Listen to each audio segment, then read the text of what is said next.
So I lasted 6 days into the new year before I kind of bought myself another project car. So what do we have here? Well, just look at it, what a car. Well, I'm absolutely over the moon to own this 1978 Lancia Monte Carlo. Blimey, it's nearly as old as I am. Anyways, I'm really proud to finally own an Italian car, or what's left of it. As you can see, she's sadly fought a losing battle against the scrapyard and the elements. It's a shame, as somebody somewhere probably loved this car once, whether it was red, green, black, or whatever. In fact, I did a bit of digging, and this is what the car would have looked like originally. It's actually pretty rare, one of about 330 imported into the UK. So how could anyone let something this good get so bad? Alas, the late 70s Lancias were not known for their corrosion resistance, and the Beta model, which this car is actually based upon, rewrote the rulebook on unplanned chemical reaction assisted disassembly. Cars had to be recalled, and eventually they were scrapped by Lancia themselves. Big hole. Big hole. So either these cars are now well looked after and in good condition, or pretty beaten up like this. Although, to be fair, all jokes aside, this is a 44-year-old car and it's been heavily neglected, so it's going to be in less than ideal shape. Which begs the question though, why did I buy a shed? Well, because I'm old enough to remember this.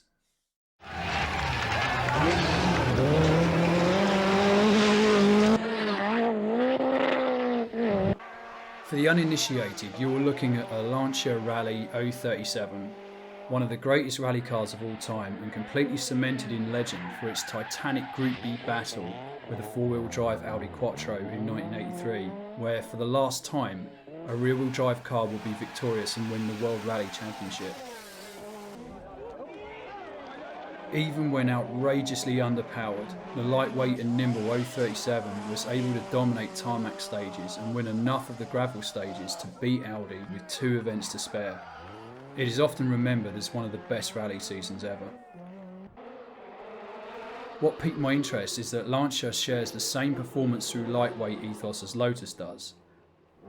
And whilst I was going to grab another release project at some point, the Lancia actually makes a great stablemate and is perfect for UK roads and my driving style. So that's all great, but where's the connection with the Monte Carlo?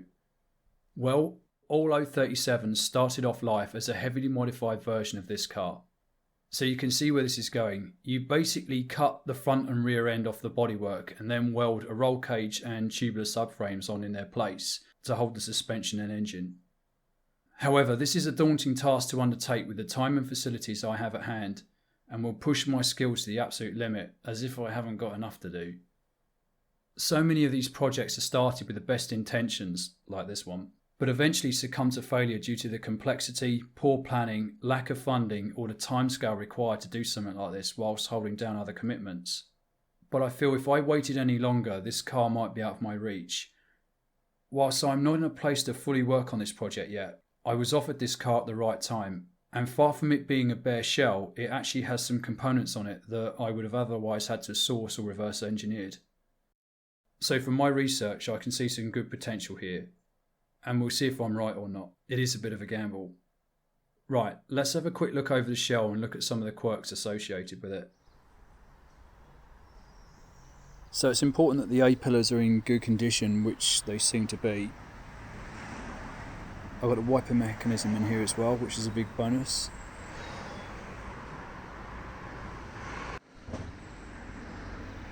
So this is the bumper section. As you can see, it's pretty rotten through. So yeah, I don't think this is savable. Okay, this is the other A-pillar. Shame about the cracked windscreen, but it still looks like it's going to be perfectly fixable.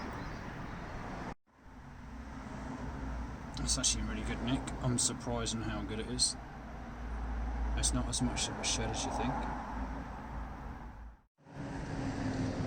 View into the interior. This is where things get spicy.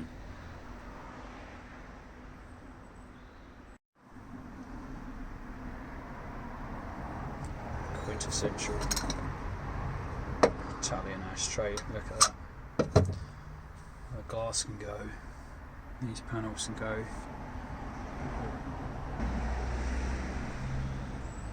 Let's have a look at the door, inside the door. Yeah, another gaping hole through here. But that's fine. Locks. It's actually got a lock on the back there.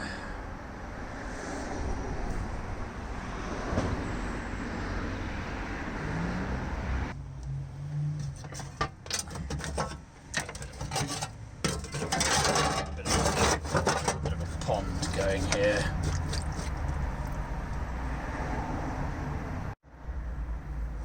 What have we got in here? Seatbelts. What's this? Oh, Jesus, it weighs a ton. Christ, that's so heavy.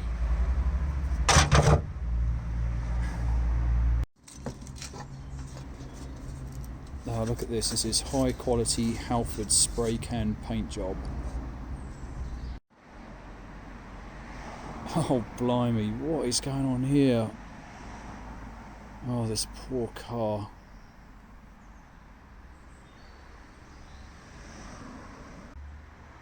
What a flat tire. Okay, let's have a look in the back. The engine and gearbox are still here. God, it's tiny. It's a coolant tank. It's probably full of rust. I don't know whether the engine is salvageable or not. Get this out and maybe strip it down. Look at those slanted spark plugs. I've not seen that before. Making whoopee. This must have been the rear windscreen sticker of choice back in the day. Totally unconventional gear lever translator.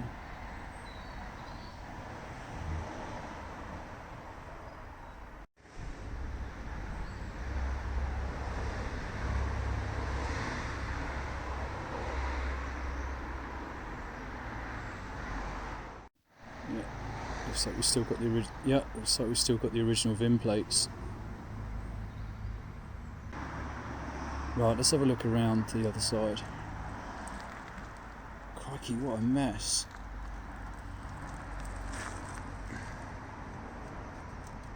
It's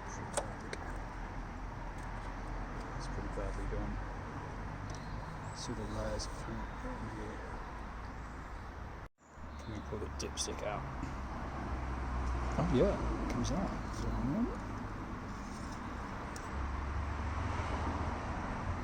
Come on, focus, you brilliant thing. So yeah, it's still got oil in the sump. Oh, I so badly want to strip this engine apart.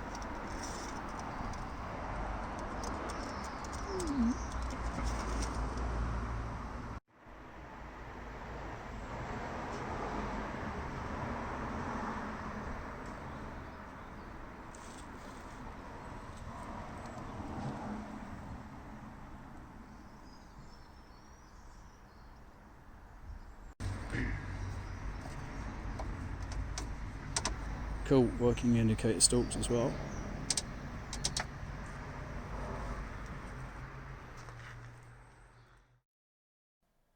Moving on, the immediate action is now to strip the car back to the bare chassis and to stop any further corrosion.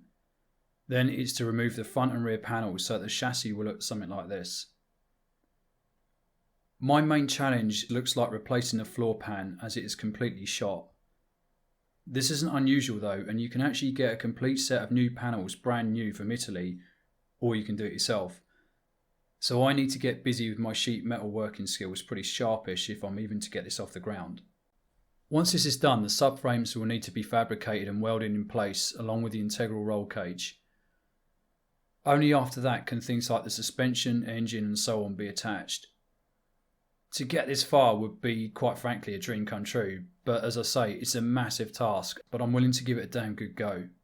If you've seen my work so far on this channel, you'll see that I try hard to produce quality output and keep the car faithful to the original. That's going to be the same case here. There will be inevitable compromises, but I'm going to do the best I can. I've always loved Lancias. This car never deserved to be treated the way it has been, so I want to do it proud. However, this does not mean it's going to be taking precedent over the GT2 project. That car remains my priority, but juggling these two and other projects will be a huge task itself this year.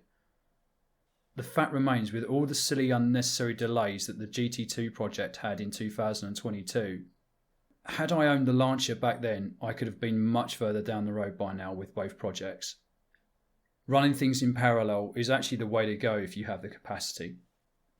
Again, expect some technical analysis, much like what is happening on Project GT2. I wanted to see what made this car stand out, as Walter Roll said that it was one of the best cars he ever drove. I'd like to see just how the front and rear subframes were designed to take all the punishment of a Group B World Rally stage. The suspension is also completely tunable on this car in every aspect, so again it's going to provide a great opportunity to look at tuning the ride and handling. That's it for now. I have a busy AEF year ahead of me in 2023. I plan on working harder than I've ever done before to get these projects moving along, so we'll just see how far we get. I hope you've enjoyed this video, and as always, thank you for watching, and I wish you all the best for 2023.